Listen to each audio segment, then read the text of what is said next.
안녕하세요. 심리사회 통계학 1 강의를 시작하겠습니다. 이 강의는 매 학기 일반적으로 오프라인으로 강의를 해왔습니다만은 이렇게 원격 강의로 강의가 시작이 되는 이런 사태를 맞이했습니다.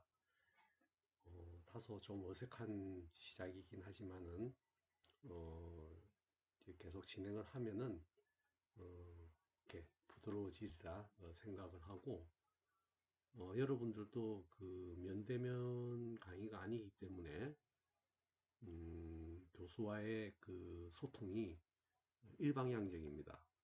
그래서 다소 불편하게 들릴지는 모르겠지만, 대신에 이제 컴퓨터 화면에 집중해서 강의를 들을 수 있기 때문에 오히려 일반 강의를 할 때에 비해서 강의를 듣는 게 어떤 면에서는 편하게 들릴 수도 있을 것 같습니다. 오늘 강의는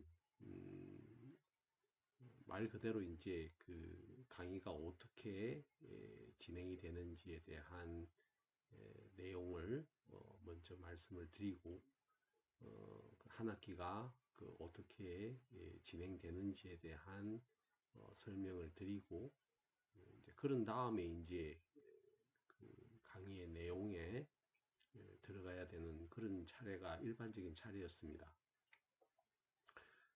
그런데 이제 강의를 처음 시작을 할 때 여러분들하고 같이 이제 얼굴을 보고, 그 다음에 이제 서로 이렇게 에, 편안한 관계에서 강의가 진행이 되면은 자연스레 이제 한 학기 강의를 어떻게 진행을 해야 되는지에 대한 내용들, 그 다음에 이제 그것과 관련된 이제 여러분들이 어떻게 이제 수강을 해야 되는지에 대한 내용들, 이런 것들이 이제 먼저 이제 설명이 자연스럽게 이제 될 수 있다고 보는데, 지금은 이제 저도 지금 보고 있는 화면은 PPT 화면입니다.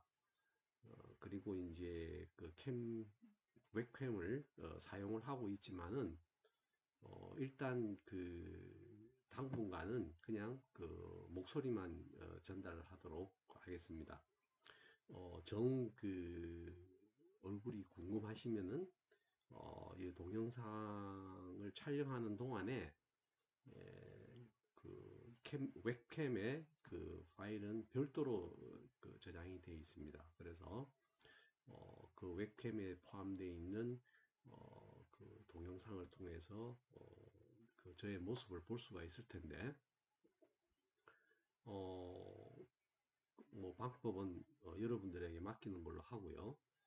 우선은 목소리를 통해서 교수가 강의하는 것을 이렇게 먼저 듣고, 그 다음에 저의 모습을 보면서 강의를 듣는 그런 절차도 한편 괜찮지 않나 하는 생각이 듭니다. 어쨌든 이제 여러분들이 이제 심리학과에 들어와서 이제 2학년 이제 첫 학기를 이제 맞이합니다.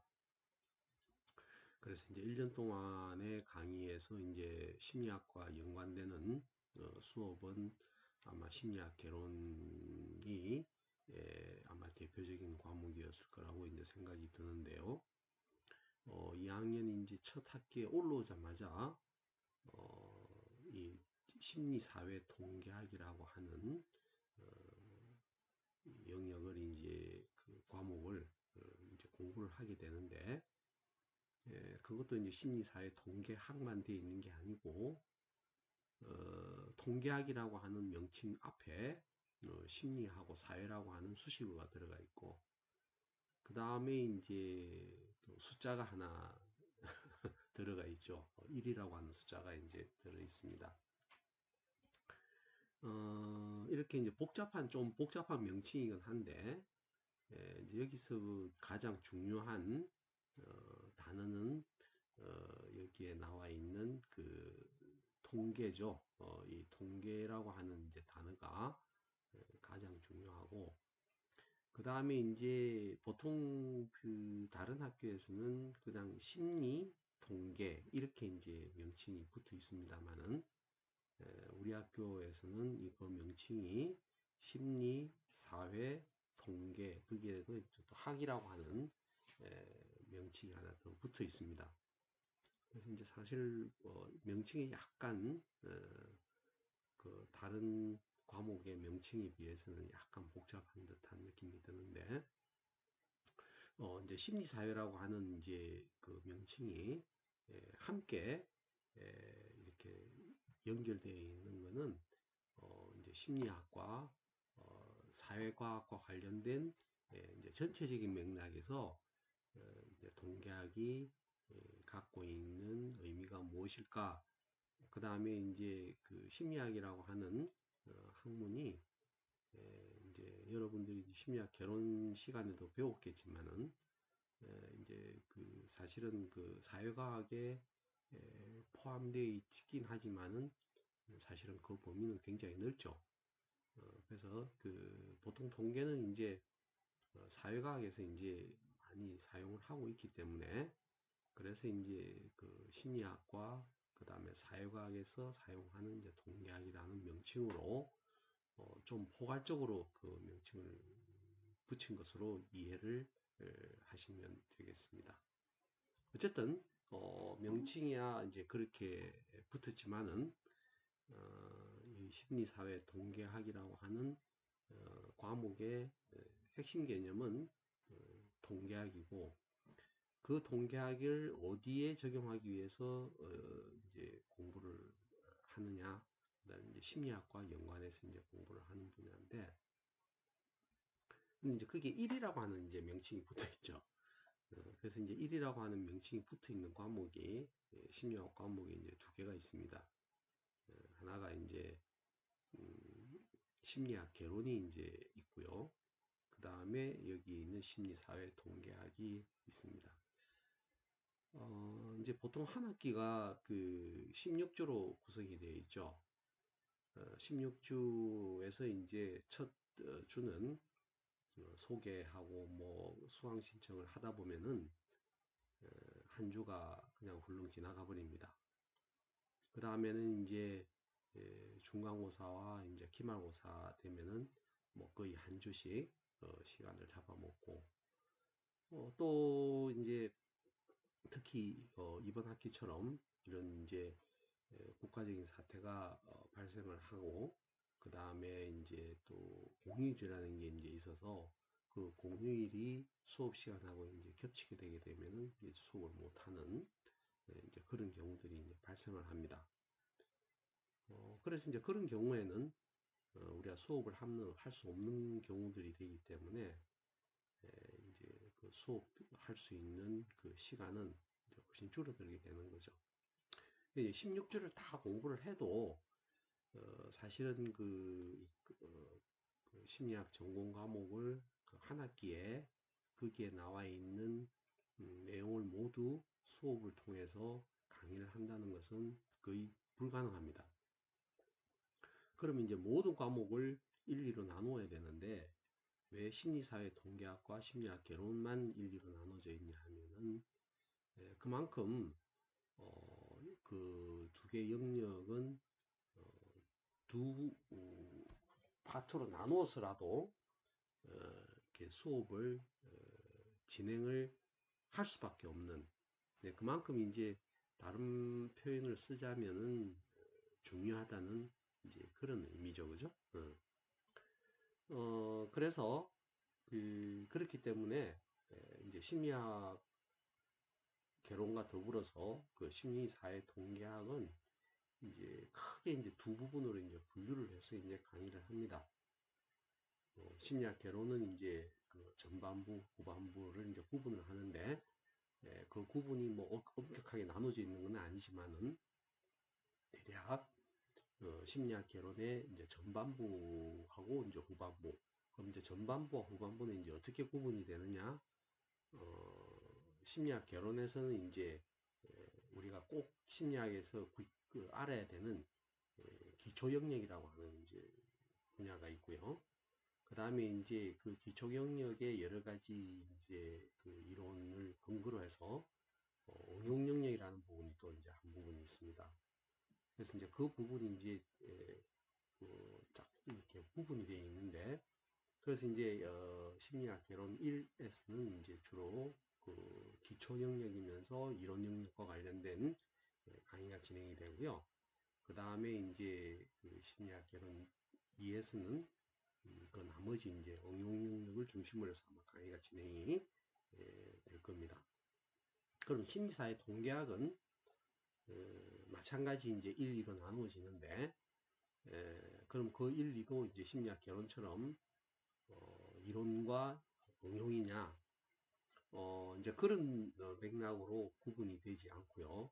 그 심리사회 통계학의 이런 기술 통계라고 하는, 그러니까 그것도 이제 어떻게 보면은 이제 심리사회 통계학이 이제 가장 기반이 되는 분야죠. 그러니까 이 기술 통계라고 하는 분야를 이제 부분을 이제 다루다 보면은 이제 거의 한 학기가 다 소요가 됩니다. 그 다음에는 이제 나머지 한 부분은 그 기술 통계라고 하는 기술 통계에서 얻어진 정보를 갖고 이제 뭘 하냐면은 이제 그 자료에 대한 여러 가지 이제 해석을 해야 되는데, 그 해석을 하기 위한 이제 통계적인 절차를 추리 통계라고 이야기를 합니다. 그래서 우리가 이렇게 그 자료를 통해서 얻어진 것을 이제 데이터라 그러는데, 그 데이터를 그냥 데이터에 그 포함되어 있는 정보를 우리가 분석하는 과정 자체는 기술 통계라고 이야기를 하고요. 그 다음 그 자료가 갖고 있는 의미가 무엇이며 그게 심리사회 현상에 어떻게 적용될 수 있느냐 이제 하는 문제는 그게 이제 그 추리 통계라고 하죠. 그러니까 자료를 갖고 그 현상이 이제 어떻게 되어 있을까, 이제 이걸 이제 우리가 이제 통계적으로 이제 이제 추리를 하는 겁니다. 그래서 거기에는 또 나름 여러 가지 이제 통계적인 이제 절차들이 포함이 되어 있는데, 어쨌든 심리사회 통계학 1에서는 주로 이제 기술 통계 중심으로 강의가 되겠고요. 이제 이게 조금 그 시간이 좀 넉넉해지면은 기술 통계를 넘어선 추리 통계 부분도 좀 강의가 진행이 될 겁니다. 어쨌든 그 한 학기 동안 그 심리사회 통계학에 포함되어 있는 내용을 모두 섭렵한다는 것이 이제 어렵고, 그 다음에 심리학을 공부하기 위해서는 이 분야가 반드시 필요하기 때문에 1, 2로 이제 구분이 되어 있다라고 하는 사실을 여러분들이 이제 이해를 하셔야 되고, 그만큼 이제 특히 이제 이 심리사회 통계학은 그 선택 과목이 아니고 이제 필수 과목으로 되어 있죠. 그러니까 그거는 심리학을 공부를 하기 위해서는 이 과목이 반드시 이제 수행되어야 된다라고 하는 이제 그런 의미입니다. 그래서 오늘 그 강의는 우선 그 여러분들이 어떤 분야에 대한 강의를 듣든지 간에 가장 1차적으로 그 여러분들이 알아야 될 내용은 그 분야에서 사용되는 단어입니다. 단어. 그러니까 그 단어라고 하는 것은 이제 언어적인 표현이죠. 근데 이제 그 단어는 뭘 갖고 있냐면 이제 의미를 갖고 있습니다. 즉 뜻을 갖고 있는 거죠. 그래서 그 이 통계 현상을 통계에 관련된 여러 가지 이제 그 현상이나 절차나 내용을 표현하기 위해서는 이제 거기에 필요로 되는 여러 가지 이제 내용들이 있죠. 그래서 그 내용을 표현을 하는 이제 단어들이 있습니다. 그걸 흔히 이제 우리는 용어라고 이야기하죠. 그래서 용어를 이제 알아야 되는데, 이제 그 용어는 우리가 일상에서 사용하는 이제 여러 가지 단어들처럼 심리학의 어떤 맥락 속에서, 특히 이제 통계의 맥락 속에서 이제 사용되는 그런 단어들이 있습니다. 그래서 그 단어들을 여러분들이 이제 이해를 하셔야 되는데, 그 단어의 의미가 이제 우선은 통계와 관련된 여러 현상의 의미를 파악하게 해주고, 그 단어의 의미를 이제 알아가면서 점점 이제 통계에 대한 이해가 이제 그 이해에 대한 폭이 넓어지게 되는 거죠. 그래서 이제 그 심리학에서 사용되는 단어를 우리가 용어라고 이야기하고, 그 용어에는 의미가 담겨져 있고, 그 의미는 이제 그 통계학의 맥락에서 사용되는 의미로 여러분들이 이제 이해가 돼야 됩니다. 그래서 이제 여러 가지 단어들이 이제 나올 테고요. 이제 통계학은 이제 또 다른 영역과는 달리 일반적인 혹은 전문적인 용어만 나오는 것이 아니라, 여기에는 명칭이 나와 있듯이 통계이기 때문에, 통계라고 하면은 이게 그 상징과 그 다음에 수를 사용을 합니다. 그래서 그 이 수의 개념이 포함이 되기 때문에 이제 그 수를 표현해주는 여러 가지 이제 기호들이 여기서는 이제 많이 사용이 되고 있고요. 그 다음에 이제 그 기호들을 이제 그 수에 적용을 해서 그 수와 기호의 관계를 이렇게 계산해주는 절차들을 우리가 이제 사용을 하게 되는 거죠.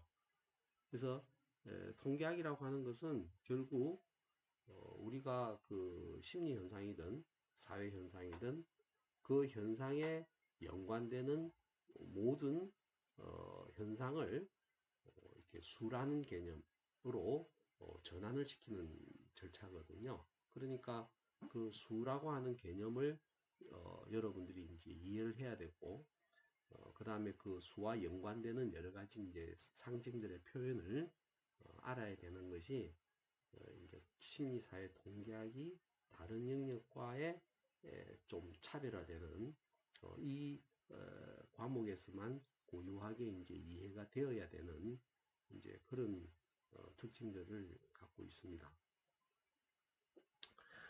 대부분 이제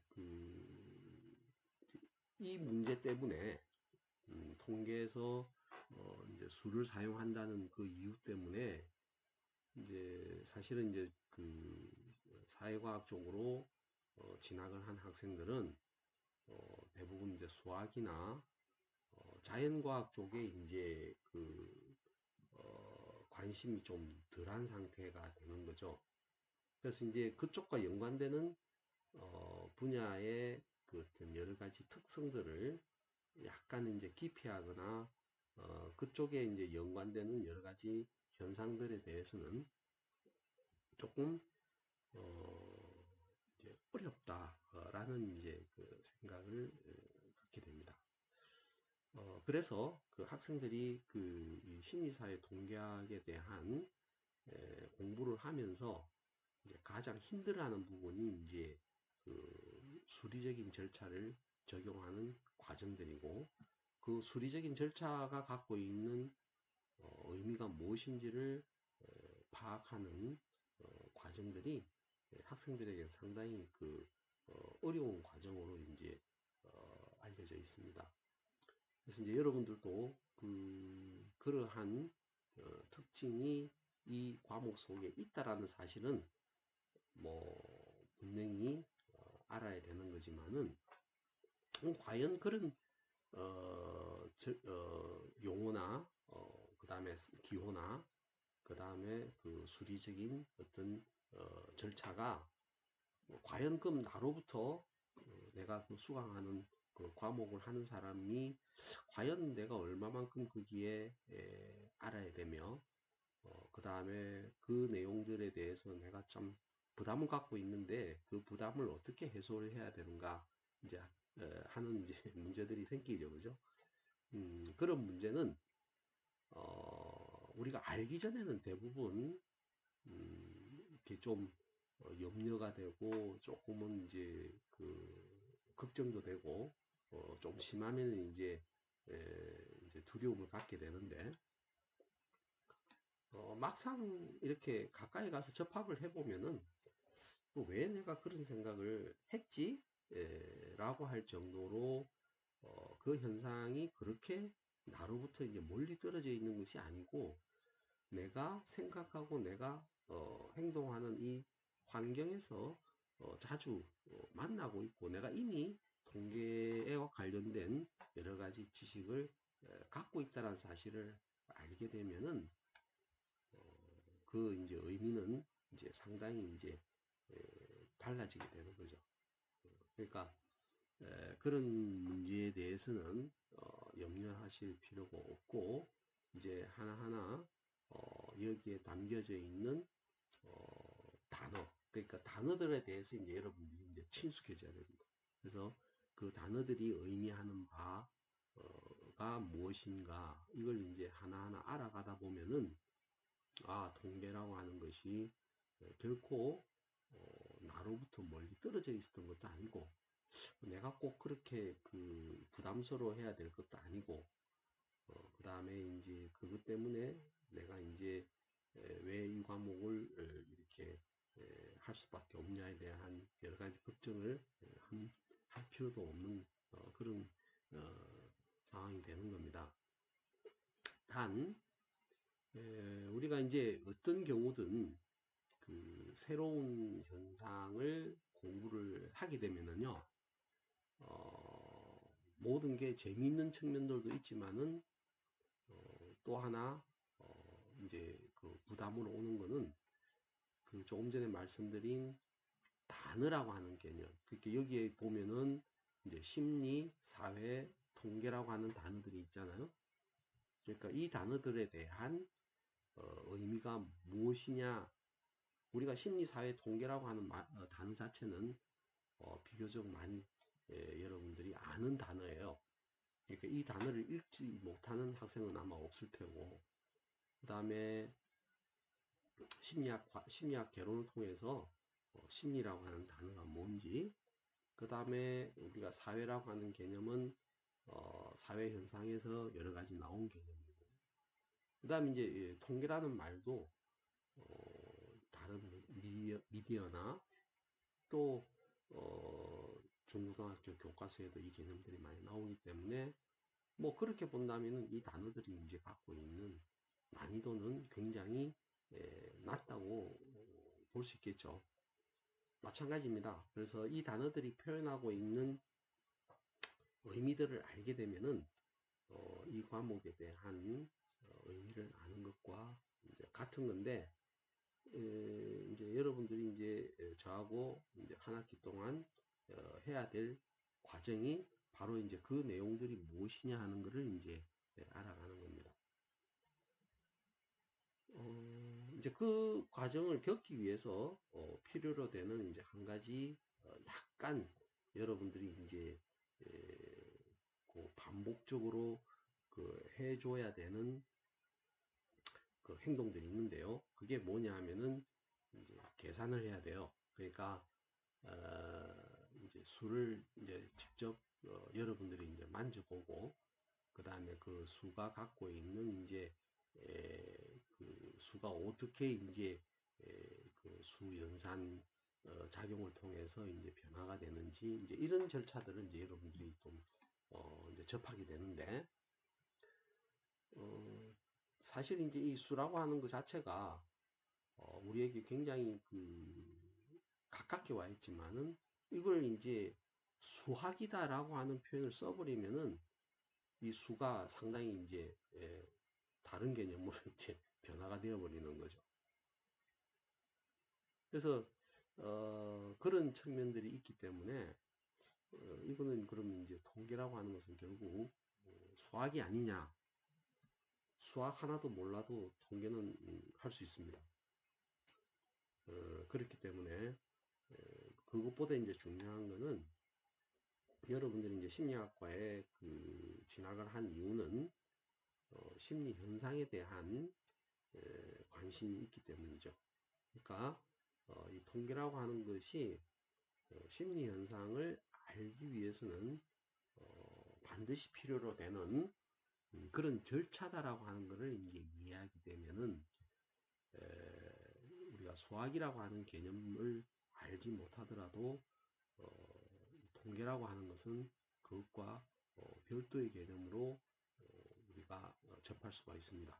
그래서 이제 통계는 사실은 수학 자체가 아니라 응용 수학이라고 이야기를 해요. 그래서 뭐 심리학에도 이제 응용 심리학이 있지만은 그 심리학의 원리를 갖고 이제 우리 일상생활에 이제 적용하는 그런 분야들이 있듯이 통계라고 하는 것도 수학적인 기반을 갖고 있지만은 통계는 응용적으로 사용을 합니다. 그래서 수학 자체는 기초과학이지만은 그 통계, 그 수학의 그 기초 개념을 이해를 해서 그걸 이제 심리 현상에 이제 적용을 하는 거죠. 그렇게 본다면은 물론 이제 그렇기 때문에 이제 수학적인 의미를 알면은 훨씬 이제 도움이 되겠지만은 수학이라는 것 자체가 우리가 자연의 한 현상이고 그 다음에 이제 심리 현상도 자연의 한 현상이라고 본다면은 두 개는 그 자연 현상, 즉 인간이라고 하는 틀 속에서 만날 수 있는 거죠. 그런 생각을 하면은 그렇게 그 새롭게 느껴지는 그런 개념은 아닐 거라고 생각이 듭니다. 그래서 오늘 시간은 이제 그 심리사회 통계학이 무엇인지에 대해서 어떤 단어들을 갖고 있는지 이제 이것들을 이제 대략적으로 한번 살펴보는 시간으로 하겠습니다. 그래서 처음 강의를 시작을 할 때 말씀드린 것과 같이 오늘 시간은 그 강의가 어떻게 진행되며 어떻게 한 학기를 여러분들이 수강을 하느냐 하는 그 절차는 면대면 시간에 그 얼굴을 보면서 말씀을 드리는 걸로 하고요. 우선은 그 약간 그 기본이 되는 기초 개념과 연관되는 내용들을 쭉 한번 소개를 해 드릴 테니까 현재 지금 상황에서는 그 내용을 완벽하게 이해를 해야 된다든지 아니면은 요 단어를 들어봤는데 저 단어가 뭘 의미하는지를 알기가 어렵다든지 그 다음에는 내가 듣기에는 별로 재미가 없는 단어인 것 같다 라고 생각을 하셔도 좋습니다. 이제 이게 나와 어떤 관계가 맺어진다라고 하는 사실을 여러분들이 알게 되면은 이제 그때부터 이제 흥미를 갖게 될 테니까 여러분들은 이제 그 기회를 이제 포착을 하는 게 중요하죠.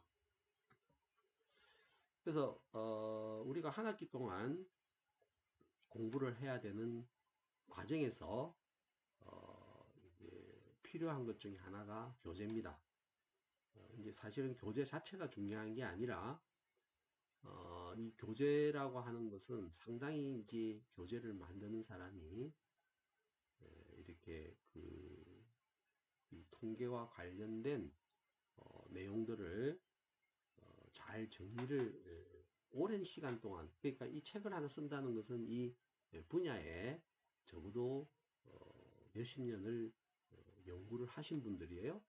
그렇기 때문에 그런 전문가들이 이렇게 기술해 놓은 책, 특히 글은 상당히 그 이렇게 잘 정제화되어 있습니다. 그 정제화되어 있다는 의미는 잘 정리가 되어 있고요. 거기에 포함되어 있는 내용, 그 다음에 목차, 그 다음에 거기에서 기술하는 그 단어에 대한 여러 가지 내용, 그 다음에 통계적인 기호, 그 다음에 그것들 간의 관계, 이런 것들을 이제 뭐 물론 그 이제 교수의 강의를 통해서도 이해를 할 수 있지만은 이 교재라고 하는 것은 강의 시간만 우리가 갖고 강의를 할 수 없는 시간적인 제약과 공간적인 제약이 있습니다. 그죠? 그래서 여러분들이 이제 이 교재를 하나를 이제 잘 여러분들이 이해를 하면은 이제 선생님의 강의와 더불어서 이 통계를 이해하는데 상당히 그 도움이 될 수 있을 거라 생각이 듭니다. 그래서 이제 이 책은 그 직접 이렇게 국내에서 제작된 책이 아니라 해외에서 제작된 책을 번역을 한 책입니다. 그래서 그 김하영 교수가 이제 그 번역을 했는데요. 제가 이 책을 사용하는 이유는 다른 책에 비해서 상당히 그 간결합니다. 그 다음에 그 절차에 대한 그 내용이 굉장히 잘 이렇게 정리가 되어 있어요.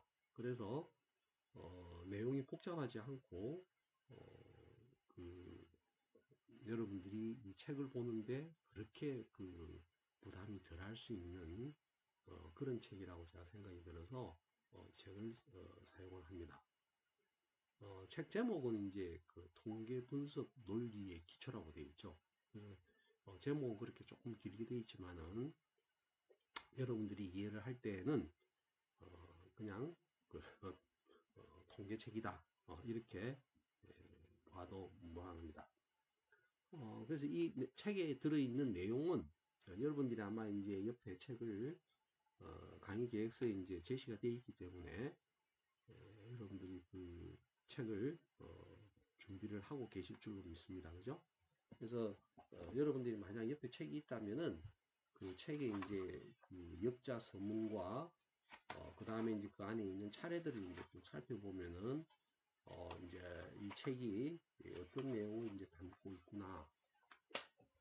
근데 이제 목차를 보게 되면은 여러분들이 그 조금 전에 이제 말씀드린 것처럼 아니 뭔 이렇게 그렇게 흥미롭지 않은 단어들이 이제 많이 나와 있냐 이제라는 생각이 들 겁니다. 근데 이제 이게 이제 심리학을 이제 이해하는데 즉 다시 말해서 이제 심리학 교과서를 읽을 때 여기에 나와 있는 내용들이 그 책의 내용 속에 이렇게 밑에 깔려져 있습니다. 그래서 그게 눈에 표현이 안 되지만은 그걸 여러분들이 알고 책을 읽는 거하고 그 통계적인 개념이 없이 그냥 책만 읽는 거하고는 책의 내용에 대한 의미를 파악하는 수준이 달라지는 거죠. 그거는 이제 지금 제가 말씀을 드려봐야 별 의미가 없습니다. 그래서 그거는 여러분들이 이제 통계를 공부를 하고 그 다음에 이제 심리학 개론에 대한 공부를 하고 그 다음에 이제 다른 심리학과 관련된 과목들을 공부를 해서 그 책들을 읽다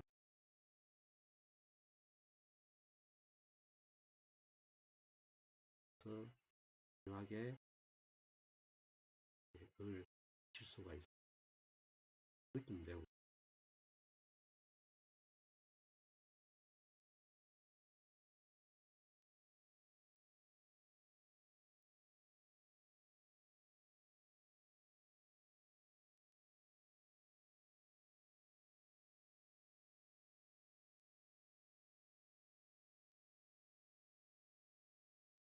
통계의 그 사전적인 의미는 뭐 역사가 깊습니다. 라틴어에서부터 이제 시작이 됐고, 그래서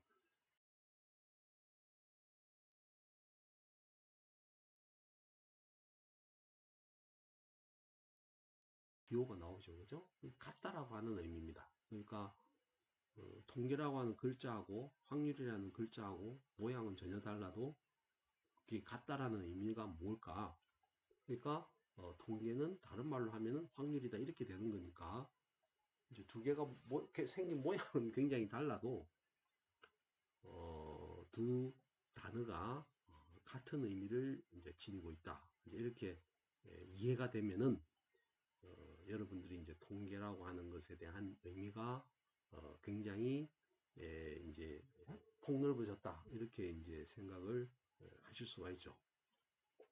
그래서 우선 이렇게 그 심리학이나 그 다음에 통계나 여기에서 사용되는 단어들은 일반적으로 여러분들이 그 심리학 밖에서 보았던 통계학 밖에서 보았던 단어들과 형태가 같은 것도 있고 다른 것도 있는데 중요한 거는 통계의 의미에서 나온 의미의 단어처럼 여기에 나와 있는 의미라고 하는 단어처럼 이것이 사용되는 맥락에 따라서 그 내용이 달라질 수가 있습니다.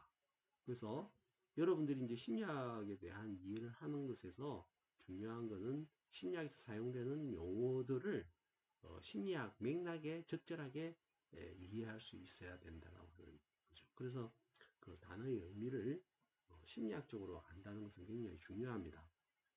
근데 그 단어들이 어떤 단어든지 간에 전부 이런 그 역사를 지니고 있습니다. 그래서 이 단어가 어디에서부터 출발을 했느냐 하는 거죠. 그러니까 이 단어의 출발은 통계학과 같을 수도 있고 그 다음에 통계학의 의미를 넘어설 수도 있는 거고 통계학의 의미와 조금 다를 수도 있다고 생각을 하실 수가 있습니다. 그럼 뭐 다른 의미를 왜 우리가 이해를 해야 되느냐? 바로 그게 이제 역사적인 의미죠. 단어가 어디서부터 출현을 했느냐는 겁니다. 그래서 우리가 태어날 때는 이렇게 옷을 입고 태어나진 않지만은 여러분들의 이제 살아가면서 이제 계속 옷을 바꾸고 입잖아요. 그런 것처럼 단어도 시대에 따라서 이렇게 계속 의미가 변해갑니다. 근데 변해가는데 그 변해가더라도 그 단어가 만들어질 때 갖고 있었던 기본적인 속성을 완전히 없애느냐? 없앨 수는 없는 거죠. 그러니까 여러분들이 옷은 아무리 다른 옷을 입다 하더라도 여러분들의 옷 속에 들어있는 여러분들의 신체적인 특征자체가 변하는 건 아니니까 다른 사람들에게 여러분들의 보여지는 모습은 다를지 몰라도 그 본질의 모습은 이제 다르지가 않죠. 그래서 이 확률이라는 개념은 어디서부터 출발을 했냐 하면은 이 라틴어에서부터 출발을 합니다. 그래서 여기 보면은 스테티스티쿠스라고 하는 이제 복잡하죠. 그러니까 이 라틴어는 이 어휘의 단어의 그 접사들 그러니까 접두사와 접미사가 굉장히 복잡합니다. 그래서 그 접두사와 접미사의 그 형태에 따라서 단어의 의미가 굉장히 달라지기 때문에 그걸 이제 다 알아야 되는데 그래서 이제 영어에서는 이제 그런 접사들을 이제 다 이제 훑어내고 그게 뿌리만 되는 단어들만 이제 선택해서 이제 사용을 하게 되는 거죠. 거기 보면은 스테티스티까지가 있죠. 그죠? 스테티스티. 네. 요게 이제 그 궤도로 내려옵니다. 그래서 밑에 보면은 스테티스티쿰 하게 되면은 스테티스티크스 하게 되면 이건 확률 probability죠. 이 probability라는 것은 probable 말 그대로 이제 가능성 그다음에 나타날 어떤 예측될 수 있는 정도 이런 의미를 가지고 있잖아요. 그러니까 근데 이제 쿰이라는 이제 전미사가 붙으면은 상태라고 하는 그래서 우리가 스테이터스 그 다음에 스테이틱 하게 되면 우리가 그게 상태라는 개념이 있죠. 그죠? 그래서 통계는 상태라고 하는 개념으로 사용합니다. 그래서 이거는 왜 상태라는 개념을 쓰냐 하면은 말 그대로 통계는 자연 현상이 갖고 있는 있는 그대로의 모습을 표현해 주기 때문에 그런 거죠. 그러니까 수라고 하는 것이 바로 중요한 이유가 뭐냐면은 바로 그 현상을 그대로 표현해 줄 수 있기 때문에 수라는 것이 굉장히 위대한 거예요. 그래서 수는 가장 중요한 개념이 패턴이라는 개념입니다. 그러니까 패턴, 여러분 많이 들어봤죠? 패턴. 그러니까 형태, 형상을 나타내 주는 거죠. 이제 그거는 이제 수학적인 개념이니까 그 이제 더 설명을 드리지 않겠습니다만은. 근데 이제 그게 중세로 넘어오면서 이제 이탈리아에서 이제 이 개념들을 이제 사용을 하게 되는데, 이제 이렇게 스테티스타라는 개념으로 씁니다. 그러니까 ICUM, ICUS가 없어진 거죠, 그죠? 여기 보면 국가라고 되어 있는데 이 통계라는 개념을 이제 국가라고 하는 개념으로 쓴다는 거 이해가 잘 돼요?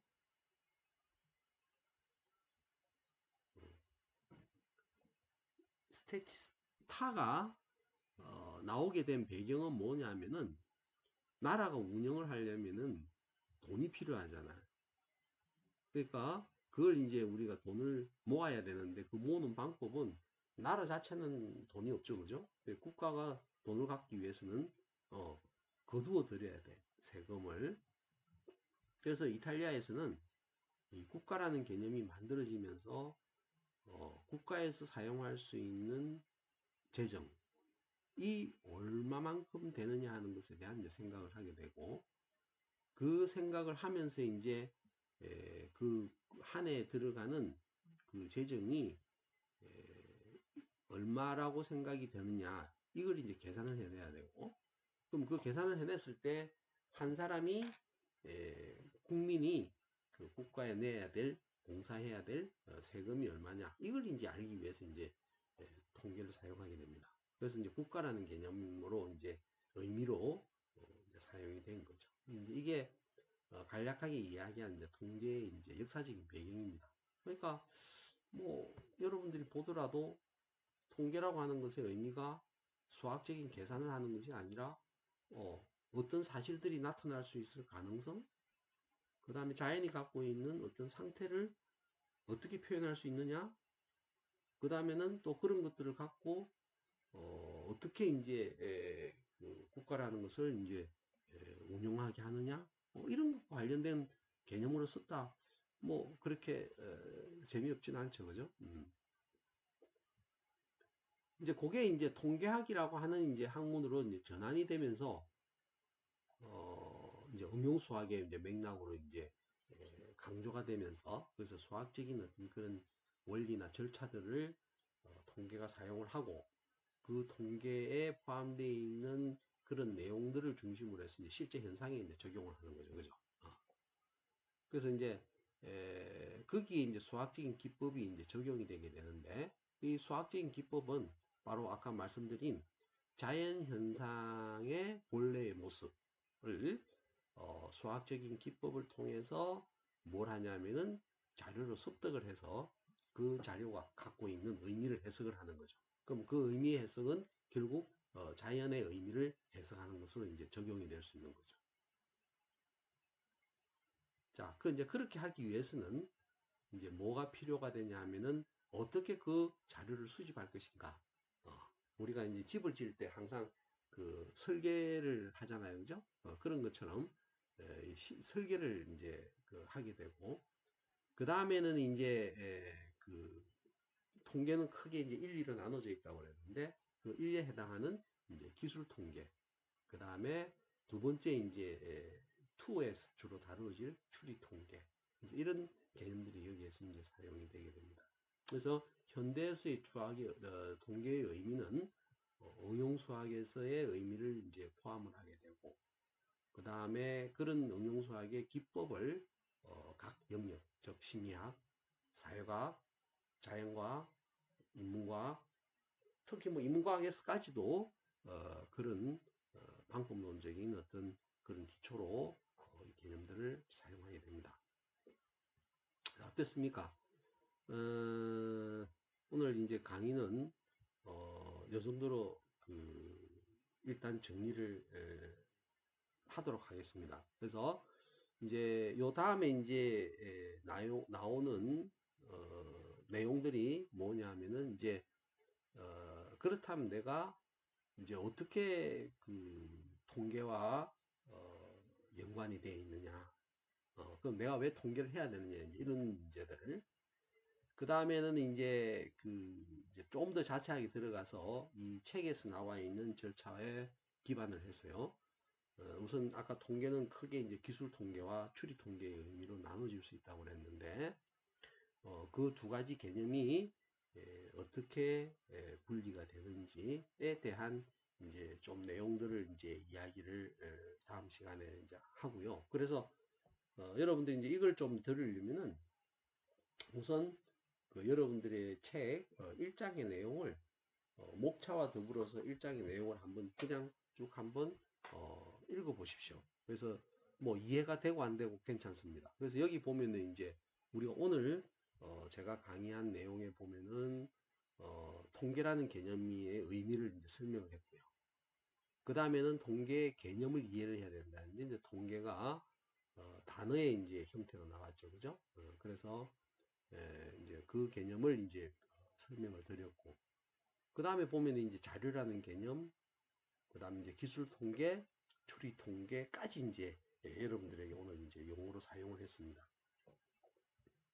근데 그 밑에 보면 이제 여러분들이 뭐 접해본 학생들도 있겠지만은 새로 나온 내용들이 있어요. 변인, 변산성, 상관, 회기, 정상분포, 그 다음에 가설, 모수, 비모 이런 거.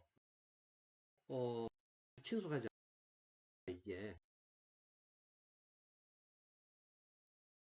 져야 됩니다. 그래서 선생님의 설명이 그렇게 복잡하지 않았죠? 그게 이해가 안 된 학생은 없을 것 같아요. 그죠? 마찬가지입니다. 밑에 나오는 개념들도 그런 이해를 하실 낼 없다 주장을 해볼 수 있어요. 그래서 그 다음에 보면은 이제 통계적인 개념에 대한 좀 더 이제 구체적인 내용들이 나옵니다. 그래서 오늘은 그냥 이런 내용이 있다 한번 이렇게 보여드리고, 그래서 이제 이런 절차들이 여기 보면 조금 이제 머리가 아파지죠, 그죠? 근데 아플 거 하나도 없습니다. 그러니까 이것도 우리가 차근차근 한 개씩 한 개씩 이제 접근해 보면은, 가까이 가서 가보면은 그렇게 멀리 있어야 되는 그렇게 어려운 그런 개념들이 아니다라는 거죠. 그래서 여기에 나와 있는 내용들은 다음 시간에 좀 더 이제 용어를 중심으로 해서 새로운 용어에 대한 이야기를 이제 해줄 텐데, 우선 요거 한번 보십시오. 여기 보면은 통계라고 하는 것이 어떤 역할을 하고 있는지, 물론 이게 이제 다음 시간에 또 말씀을 드리겠지만은 현상이라는 것이 자연이에요.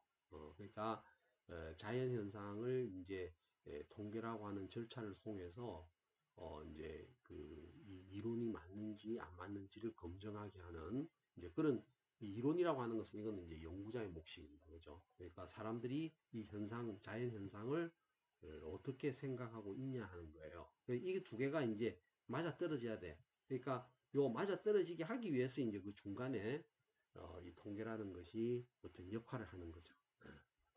자, 이것도 이제 다음 시간에 우리가 다시 한번 보겠습니다. 근데 우선은 이제 이 용어들에 대해서 자주 보면서 친숙해지시면은 그 자체가 이제 통계를 이해하는 굉장히 중요한 과정이 되실 수가 있는 겁니다. 보세요. 그래서 이런 개념들이 이제 쭉 나올 겁니다. 그래서 이거는 여러분들이 이제 오늘 첫 시간이니까 통계의 기본적인 개념, 왜 우리가 통계를 공부를 해야 되느냐, 이런 내용들을 중심으로 해서 이제 강의가 진행이 됐거든요. 그래서 내일은 좀 더 이제 그 내용들을 좀 더 들어가서 살펴볼 거예요. 그러니까 우선은 단어들에 대해서 좀 친숙해지십시오. 그러면은 지금 여러분들이 보여주는 이 PPT 안에 숫자가 하나도 없죠. 그러니까 수에 대해서 여러분들이 그렇게 고민하거나 힘들 필요가 없다는 말씀입니다. 이게 이제 다시 이제 그 PPT가 중간에 또 이제 나와 있는데요. 자, 그래서 그 오늘은 요까지 강의를 해서 첫 시간의 강의로 대신을 하도록 하겠습니다.